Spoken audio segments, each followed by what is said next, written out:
जय माता दी। मैं हूं पंडित सुनील भारद्वाज। आज हम बात करेंगे नवरात्रों की। नवरात्रों में वो कौन से उपाय हैं जिनको करने से हमारी सेहत बिल्कुल दुरुस्त होती है, और बड़ा सरल उपाय है।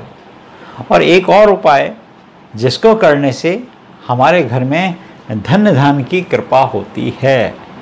आपके घर में चैत्र के नवरात्रों पर अगर ये उपाय कर लिए जाएं तो आप समझिए आपके कारोबार में, आपकी जॉब में, बच्चों की पढ़ाई में, यहाँ तक कि आपने अगर अपने सपनों के आशियाने के लिए सोचा है तो वो भी पूरा हो सकता है। बच्चों की पढ़ाई के लिए आप चिंतित हैं, आप इस बात को लेकर चिंतित हैं कि घर में आपके कुछ अच्छा काम नहीं हो रहा, कोई मंगलिक कार्य नहीं हो रहा, विवाह को लेकर चिंतित हैं, या आप व्यापार में बार बार घाटा खा रहे थे और नवरात्रों में ऐसा वो कौन सा उपाय है जिसके करने से आप विजय श्री की तरफ चले जाएं, यानी आपको हमेशा सफलता ही मिलती रहे। अब हम ये समझते हैं कि वो कौन सा ऐसा सटीक उपाय है जो आपकी पहले सेहत ठीक करता है, क्योंकि कहते हैं प्रथम सुख निरोगी काया। नवरात्रे हैं ये, नवरात्रि, 9 रात 10 दिन। इन दिनों में व्रत उपवास करना चाहिए। क्यों व्रत उपवास करना चाहिए? वातावरण गर्मी से सर्दी और सर्दी से गर्मी। यूं तो नवरात्रे प्राय 4 होते हैं, 2 गुप्त और 1 चैत्र और शारदीय नवरात्रे। इन नवरात्रों में जब चैत्र का नवरात्र आता है तो यहाँ पर हिंदू कैलेंडर भी प्रारंभ होता है। इस दिन पहला जब नवरात्रा चैत्र का प्रारंभ हो, आपने अपने भोजन को कम मात्रा में करना है। आप किसी चिकित्सक के पास जब रोगी होने के बाद जाते हैं तो चिकित्सक का पहला प्रश्न होता है, कल क्या खाया था? कोई भी रोगी हुआ, किसी को साध्य या असाध्य रोग हुआ, वात पित्त कफ आपके नियंत्रण में नहीं रहे, तो मरीज जो है वो जब डॉक्टर के पास जाता है तो डॉक्टर नौहज पकड़ के यही बात पूछता है कि क्या खाया था। अब आप डॉक्टर को बताते हैं, मगर ये कम लोग जानते हैं कि नवरात्र के दिनों में योगी लोग साधना करते हैं, कुंडलनी जागरण करते हैं।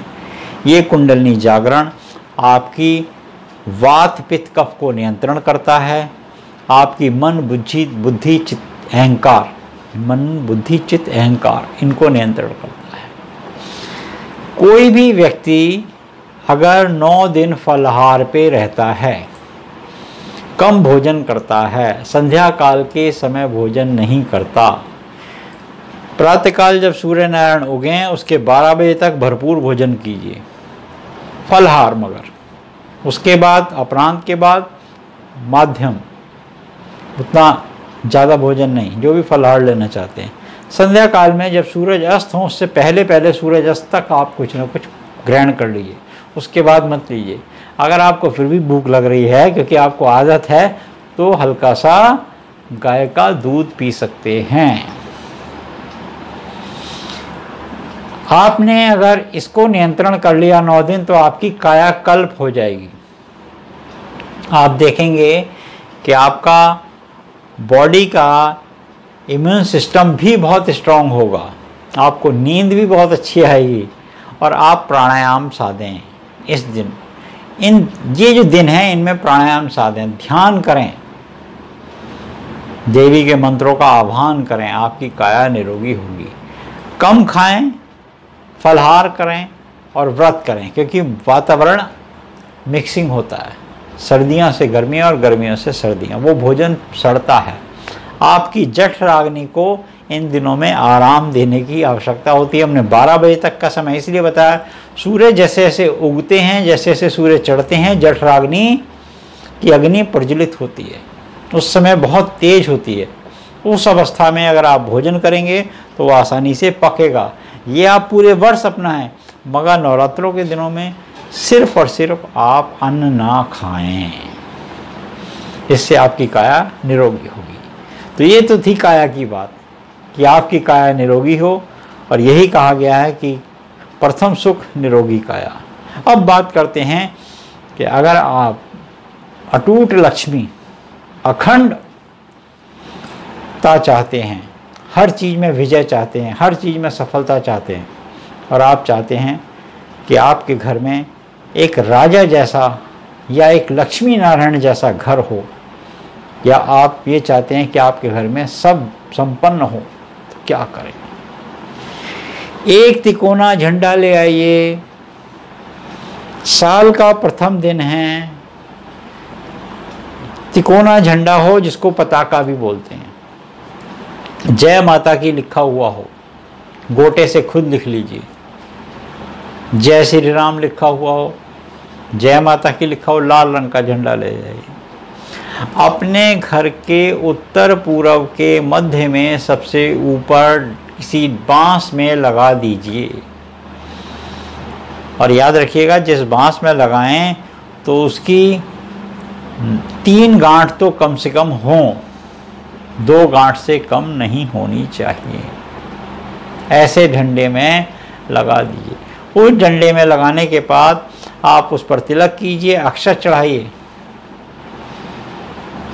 तिलक कीजिए, अक्षत चढ़ाइए, पुष्प चढ़ाइए झंडे के नीचे, और एक गाय के घी का दीपक प्रज्वलित कर दीजिए।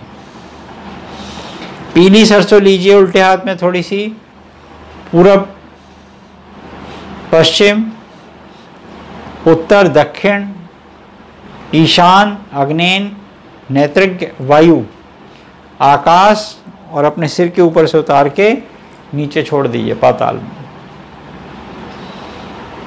इससे आपका पूरे वर्ष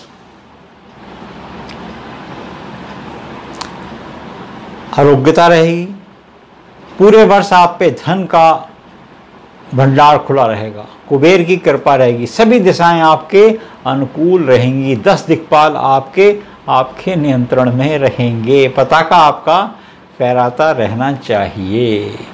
ऐसा अक्सर मंदिरों में किया जाता है, कुछ लोग अपने घरों में भी करते हैं। एक ज्योतिष, वैद्य और आयुर्वेद चिकित्सक होने के साथ साथ हमने ये बात देखी है कि बहुत सारे मरीजों को अगर ये उपाय कराया है, या बहुत सारे लोगों को कराया है जो धनहीन हैं, जिनके पास धन की बहुत अभाव रहता है, बच्चों का पढ़ाई में मन नहीं लगता, बार बार काम बिगड़ते रहते हैं, ऐसा करने से पूरे वर्ष उनकी उपलब्धि बनी रहती है। घर में पीस एंड प्रॉस्पेरिटी का वातावरण रहता है, सब एक दूसरे के लिए मिलनसार बने रहते हैं। ये वीडियो आपको कैसा लगा कमेंट सेक्शन में जाकर अवश्य लिखिए। चैनल को सब्सक्राइब लाजमी कर लीजिएगा। जय माता की।